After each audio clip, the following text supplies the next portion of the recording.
Guys, so we are live now and आज की class में मैं डिस्कस करने वाली हूँ इनऑर्गेनिक केमिस्ट्री की फर्स्ट यूनिट कंप्लीटली।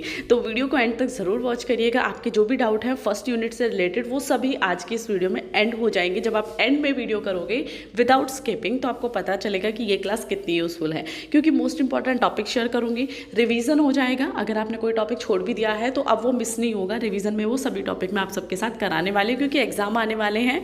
तो इस टाइप से सभी सब्जेक्ट की और सभी सेमेस्टर की क्लासेस आपको मिलेंगी। आप डिस्क्रिप्शन चेक कर सकते हो या प्लेलिस्ट भी आपको मेरे चैनल पे मिल जाएंगी। स्पेशली चैनल एमएससी के स्टूडेंट के लिए है, तो आपको जो भी मटेरियल है एमएससी के लिए रिक्वायर वो सभी मिल जाएगा। फ्री में नोट्स भी इस क्लास से मिल जाएंगे।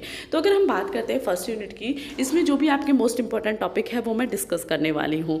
डिटेल में आपको किसी एक टॉपिक पर क्लास चाहिए तो वो भी चैनल पर अवेलेबल है, आप चेक कर सकते हो। एमएससी की फर्स्ट सेमेस्टर इनऑर्गेनिक केमिस्ट्री की प्लेलिस्ट अलग से बनी हुई है, उसमें वो सभी क्लासेस हैं जो आपके लिए यूजफुल रहेंगी। ठीक है, तो सबसे पहले स्टार्ट करते हैं इसका लॉन्ग टाइप का क्वेश्चन जो कि एवरी ईयर रिपीट होता है। वो होता है आपका वेस्पर थ्योरी का।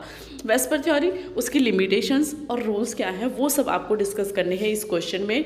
लॉन्ग में ही ये क्वेश्चन आता है, यानी कि 10 मार्क्स का क्वेश्चन आएगा। ठीक है, अब ये क्या होती है वो देख लेते हैं। तो वेस्पर थ्योरी सबसे पहले इसे पॉवेल ने दिया था 1940 में, और इसे डेवलप किया था गिल्सपिया एंड नाइलहोम ने 1957 में। ये मोस्टली याद करना।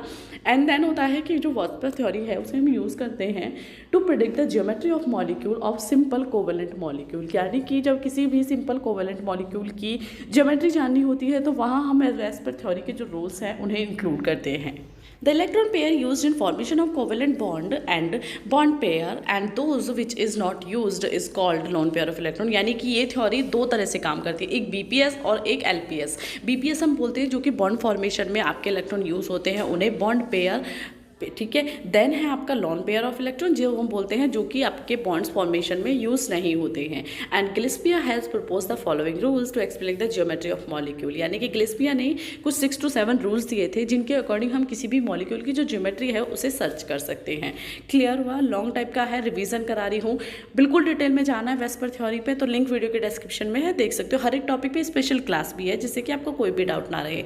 बट यहाँ रिविजन है तो रिविजन बेटर है, मैराथन है। इससे क्या होगा कि जो टॉपिक आपको यूजफुल नहीं लगा या जिस पे मेरी क्लास नहीं है वो इस टाइप की क्लासेस में अवेलेबल है सभी टॉपिक्स। तो आपके लिए ये यूजफुल है, कंप्लीट वीडियो वॉच कीजिएगा। किस सब्जेक्ट की चाहिए वो भी कमेंट कर सकते हो। तो सबसे फर्स्ट जो रूल है वो होता है आप when the central atom of a molecule is surrounding only by bonding pair electron, यानी कि BPs, not by lone pair of electron, the geometry और shape of molecule will be regular. यानी कि किसी भी मॉलिक्यूल की जो शेप है वो रेगुलर होती है। कब? जब उसके चारों तरफ बॉन्ड पेयर ऑफ इलेक्ट्रॉन होते हैं, लॉन पेयर ऑफ इलेक्ट्रॉन नहीं होते। इसमें आप ज्योमेट्री देख सकते हो, टेबल बनाई हुई है कि अगर हम लीनियर की बात करते हैं तो उसका बॉन्ड एंगल है आपका 180 डिग्री, और इसके एग्जांपल हैं BeCl2। ट्राइगोनल के प्लानर की देखते हैं तो 120 डिग्री है, एंड देन BF3 इसका एग्जांपल है, या BCl3 भी हो सकता है। फोर्थ है आपका टेट्राहेड्रल, और इसमें जो आपका बॉन्ड एंगल है 109 to 8 डिग्री होता है, एंड इसका एग्जांपल है CH4 एंड SnCl2। फिफ्थ है ट्राइगोनल बाइपिरामिड, और 90 डिग्री या 120 डिग्री होता है। एग्जांपल है ट्राइगोनल पिरामिड के PCl5 और SbCl5। ये एक एक पॉइंट याद रखना है अच्छे से। क्लियर? अब देख लेते हैं rules number 2। When the central atom in a molecule is surrounding by both lone pair of electron और bond pair of electron, the molecules does not have a regular geometry. Lone pair of electron repel adjacent pair more strongly than the bonding pair of electron. यानी कि अगर किसी molecule के चारों तरफ दोनों type के इलेक्ट्रॉन्स आपको पाए जाते हैं, यानी कि वो भी जो बॉन्ड फॉर्मेशन में इंक्लूड हो रहे हैं वो भी हैं और जो इंक्लूड नहीं हो रहे हैं वो भी हैं, तो उसकी जो ज्योमेट्री है वो रेगुलर नहीं होगी। Plus lawn pair of electron क्या है, वो ज़्यादा फोर्स के साथ रिपेल करते हैं आपके बॉन्डिंग पेयर ऑफ इलेक्ट्रॉन को, और इनका ऑर्डर आप देख सकते हो, lone pair of electron, lone pair, then lone pair and bond pair, then bond pair, bond pair. Clear? तो ये आपका रूल्स नंबर 2 है।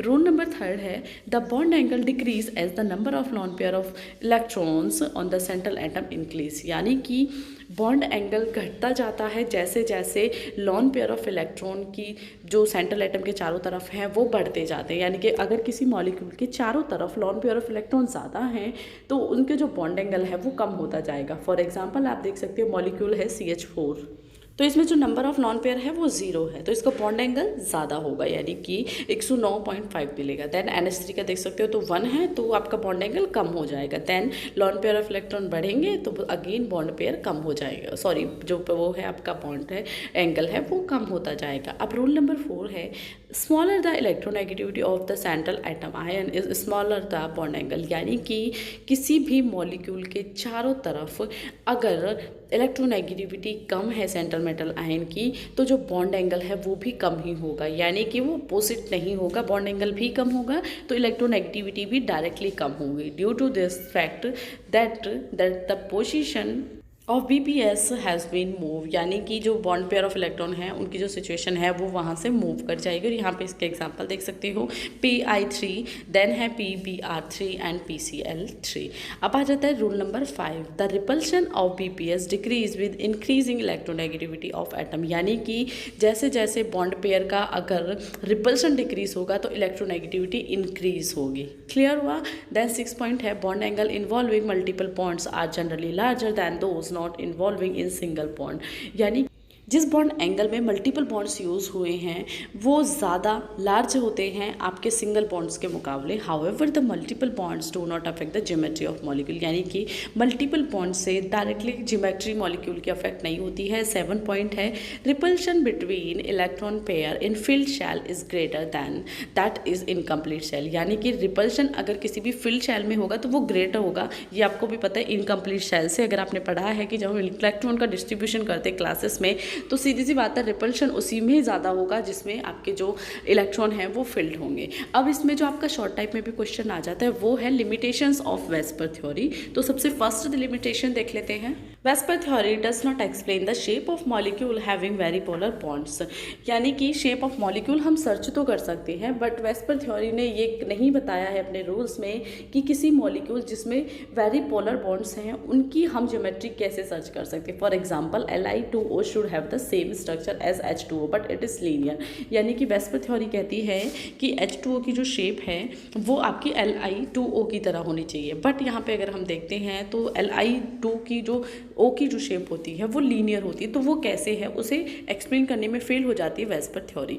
सेकेंड पॉइंट है, this theory does not explain the shape of molecule which have extensive pi electron system, यानी कि ये theory उसकी भी शेप एक्सप्लेन नहीं करती है जिसमें पाई एक्सटेंसिव सिस्टम पाया जाता है। Third point, this theory does not explain the shape of certain molecule which have inert pair of electron, उनके लिए भी उन्होंने कोई रूल नहीं दिया है। And fourth point, VSEPR theory fails to explain the shape of certain transition metal complex, यानी कि certain metal transition metal complex की भी जो शेप है वो वेस्पर थ्योरी के रूल्स के अकॉर्डिंग हम सर्च नहीं कर सकते हैं, तो यहाँ भी ये थ्योरी एंड होती है। अब ये आपका मोस्ट इंपॉर्टेंट टॉपिक जो कि 10 मार्क्स का 15 मार्क्स का एक ही पेपर में आता है वो एंड होता है। अब देख लेते हैं सेकंड क्वेश्चन को। मोस्ट इंपॉर्टेंट इसी टाइप से इनऑर्गेनिक की फर्स्ट सेकंड थर्ड फोर्थ सभी यूनिट की क्लासेस मिलेंगी, फिजिकल की भी मिलेंगी, ऑर्गेनिक की भी मिलेंगी, तो just check out the classes daily at 10 AM in morning, जो कि मॉर्निंग में डेली ही आपको 10 AM पे क्लास मिलेगी। मे बी आज नहीं मिली तो कल मिलेगी, तो इसलिए डेली कोशिश कीजिए कि नोटिफिकेशन चेक करो कि मैंने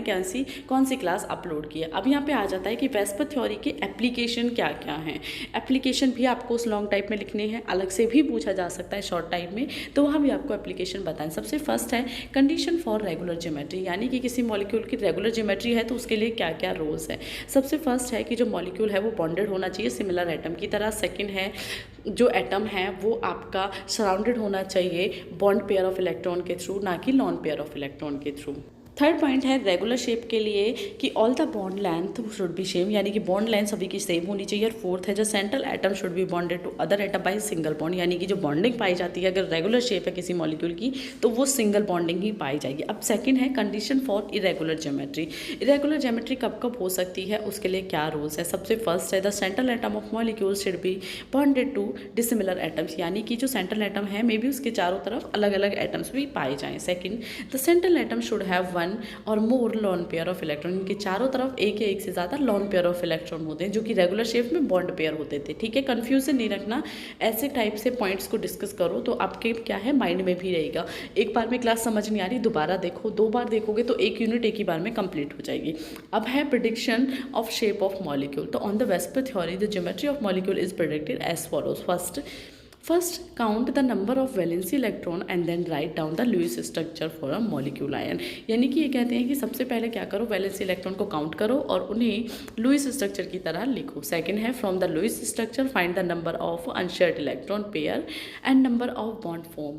यानी कि लुईस स्ट्रक्चर बनाने के लिए आपको क्या करना है, सबसे पहले जो आपके अनशेयर्ड इलेक्ट्रॉन है उन्हें देखो, देन जो शेयर है वो देखो, बॉन्ड पेयर कितने बन रहे हैं वो देखो, और उसके बाद आप क्या करोगे, आपकी जो शेप है वो सर्च कर सकते हो। फॉर एग्जाम्पल यहाँ पे BF2 का ही आप एग्जाम्पल ले सकते हो। तो इसमें क्या है, वैलेंसी 2 है, बॉन्ड फॉर्म 2 है, अनशेयर्ड इलेक्ट्रॉन 2 हैं, अनपेयर्ड इलेक्ट्रॉन 2 हैं। तो उसमें से हम क्या करेंगे, हाफ 2 - 2 कर देंगे तो शेप निकल आती है।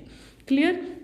सेकेंड पॉइंट है shape of AB3 type of molecule. तो इसमें एग्जांपल लेंगे BF3 का, और इसके हम अगर एक्साइटेड स्टेट देखेंगे तो 1s2 2s1 2p1 then 2py के XYZ के फॉर्म में इसमें आपको देखने के लिए मिलता है। देन इसमें आपकी जो वैलेंसी सेल है 3 है। देखो ये मैं इसलिए ज़्यादा फोकस से नहीं कर रही हूँ क्योंकि आपके ग्रेजुएशन में ये है ये टॉपिक की शेप कैसे सर्च करते हैं। आपको शेप सर्च करनी नहीं आती तो आप कमेंट करके बता सकते हो, वो स्पेशली क्लास में समझा दूंगी। बट यहाँ पे रिवीजन है तो डायरेक्टली सिर्फ रिवीजन ही देख लो कि किस टाइप से आप सर्च कर सकते हो। तो उससे क्या होगा, हम इस टाइप से मॉलिक्यूल की जो स्ट्रक्चर है वो सर्च कर सकते हैं। और BF3 की मॉलिक्यूल आपको की स्ट्रक्चर आपको इस टाइप से देखने के लिए मिलती है। इसमें सिर्फ आपको अनपेयर्ड, बॉन्ड फ्रेम, अनशेयर्ड वही शेयर करने, देन उसके अकॉर्डिंग शेप आपको ध्यान रखनी है। अच्छे से प्रैक्टिस करो, अगर प्रैक्टिस नहीं करी है तो आपको मे बी आप कन्फ्यूज़न हो जाओगे क्योंकि आपको रटना नहीं है, शेप बनाना आपको आना चाहिए, और वो ग्रेजुएशन में काफ़ी अच्छे से केमिस्ट्री में है टॉपिक। फोर्थ AB4 की, तो इसमें हम CH4 का एग्जांपल लेंगे, सबसे कॉमन एग्जांपल है। देन सेम वैलेंसी कितनी है वो देखेंगे, बॉन्ड फॉर्म कितने हैं वो देखेंगे, अनपेयर्ड इलेक्ट्रॉन कितने हैं, उसमें से हम क्या करेंगे, हाफ 4 - 4 करके आपकी जो पोजीशन है वो आ जाएगी, एंड इससे मॉलिक्यूल की जो स्ट्रक्चर है वो सर्च हो जाती है। इस टाइप से भी क्वेश्चन वैज पर थ्योरी या आप यूनिट फर्स्ट से बोल सकते हो आते हैं आपके। देन AB6 है, तो इसमें हम SF6 की ले लेंगे। स्क्रीनशॉट ले लीजिएगा जहाँ भी आपको कन्फ्यूज़न रहे, क्योंकि यहाँ अगर मैं आपको ये फॉर्मेशन बताऊँगी कि शेप कैसे सर्च करनी है तो आपको काफ़ी टाइम लग जाएगा। तो यहाँ मैराथन क्लास है, रिवीजन चल रहा है, तो वो पहले से आपको आना चाहिए। आपने नहीं देखा है, और स्पेशली मेरी 1 से 2 क्लासेस पे अवेलेबल हैं, बट फिर भी आपने नहीं देखा है तो कोशिश की जाएगी आपके साथ शेयर करने की। आप सिर्फ कमेंट करके बता सकते हो। क्लियर हुआ। तो फर्स्ट यूनिट में मोस्टली आपकी जो मेटल लिगेंड की फॉर्मेशन है वो है। अब है सेकेंड यहाँ पे वॉल्स डायग्राम। वॉल्स डायग्राम में अगर मैं बात करती हूँ तो ये आपका लॉन्ग टाइप का क्वेश्चन आता है। वॉल्स डायग्राम पे मेरी स्पेशल क्लास है लॉन्ग में, जिसकी लिंक वीडियो के डिस्क्रिप्शन में मिल जाएगी, या चैनल चेकआउट करो, प्लेलिस्ट में भी मिल जाएगी। तो आपको पता है कि many years ago Walsh applied MO correlation diagram to simple cases, this approach led to certain rules for Walsh rules. यानी कि इसे हम वॉल्स रूल्स कहा गया था। और इसके लिए जो आपका क्वेश्चन आता है वो मेनली आता है ट्राई एटॉमिक मॉलिक्यूल, टेट्राहेड्रल के लिए, तो वो सभी यहाँ पे शेयर है। अब इनकी सर्च कैसे करनी है, शेप कैसे निकालते हैं AB2 की, किसके अकॉर्डिंग, वॉल्स डायग्राम के अकॉर्डिंग, तो वो आपको चैनल पे चेकआउट करना है, वो वहाँ पे देख सकते हो। बट यहाँ से लॉन्ग टाइप का क्वेश्चन आता है, तो प्लीज़ कन्फ्यूज़न नहीं रखिएगा, हर एक पॉइंट को अच्छे से करना। सिर्फ इतना है कि आप इसकी डायग्राम याद रख लिया। अगर आपको कन्फ्यूज़न है, लाइक आपको नहीं समझ आया वॉल्स डायग्राम, तो आप यहाँ पे इसकी जो शेप है वो सर्च करके रखिए। सिमेट्री देख सकते हो कि इसमें 2CV आती है, ये आपको देखना पड़ेगा ध्यान से। एंड ज़्यादा मटेरियल या ज़्यादा थ्योरेटिकल पार्ट पे फोकस करने की ज़रूरत नहीं है। वॉल्स डायग्राम हो या कोई भी हो, कोशिश कीजिए कि उसके डायग्राम पे एंड 1-2 पॉइंट ही लीजिए थ्योरेटिकल पार्ट के, जो कि मैंने आपको शेयर किया हुआ है अलग से एक वीडियो में। अब यहाँ पॉइंट यही आ जाता है कि मैम कैसे करना है। देखो ये देखो कि इसमें मॉलिक्यूल कैसे बन रहा है, वॉल्स डायग्राम के अकॉर्डिंग उसकी स्ट्रक्चर कैसे बन रही है। देन उसमें एंटी बॉन्डिंग कितने हैं, बॉन्डिंग इलेक्ट्रॉन कितने हैं वो सर्च कीजिए। उसकी जो स्ट्रक्चर है वो उसकी कौन सी क्लास में है, यानी कि 2px में है, 2py में है, वो उसके अकॉर्डिंग आप शेप से ईजिली डिटरमाइन कर सकते हो वॉल्स डायग्राम को। वॉल्स डायग्राम में आपको कुछ पॉइंट्स को करना है। अगर आप वॉल्स डायग्राम पर बहुत डिटेल में जाओगे तो आपको शायद मेरे अकॉर्डिंग समझ भी नहीं आएगा, क्योंकि थोड़ा सा टफ है। तो कोशिश करो कि डिक्टो पॉइंट टू पॉइंट करो कि आपको कितना याद है, कितनी ज्योमेट्री है, कितना बॉन्ड एंगल है, ये पॉइंट्स लेके चलो। वॉल्स डायग्राम के किसी भी ट्राई एटॉमिक के लिए कर रहे हो, या टेट्राहेड्रल के लिए कर रहे हो, या ऑक्टाहेड्रल के लिए कर रहे हो। क्लियर, सिर्फ यही पॉइंट्स लेके चलो। उससे ज़्यादा समझोगे तो समझ भी नहीं आएगा, और जो करना है वो भी भूल जाओगे। तो इसलिए सिर्फ पॉइंट टू पॉइंट आपको डिस्कस करते चलना है। इनऑर्गेनिक केमिस्ट्री की second unit, third unit and fourth unit, fifth unit सभी आपको मिल जाएंगी डे बाय डे क्लासेस में। डेली 10 AM पे आपको क्लास को चेकआउट करना है, जिससे कि आपका सिलेबस कंप्लीट हो। ठीक है, अगर आप अब तक इस सोच में हो कि एग्ज़ाम नहीं होंगे तो एग्ज़ाम ज़रूर होंगे। MSc के ऐसे ही आपको पास नहीं किया जाएगा, आप चाहे किसी भी स्टेट से हो। तो कोशिश कीजिए कि अपने टाइम को अच्छे से यूज़ करें। अब यहाँ पर डी पाई पी पाई बॉन्डिंग का क्वेश्चन है, काफ़ी ईजी है, इसमें समझाने जैसा कुछ नहीं, आप देख सकते हैं, बट फिर भी मैं कोशिश करती हूँ आपको एक्सप्लेन करने की। देन है बेंड रूल।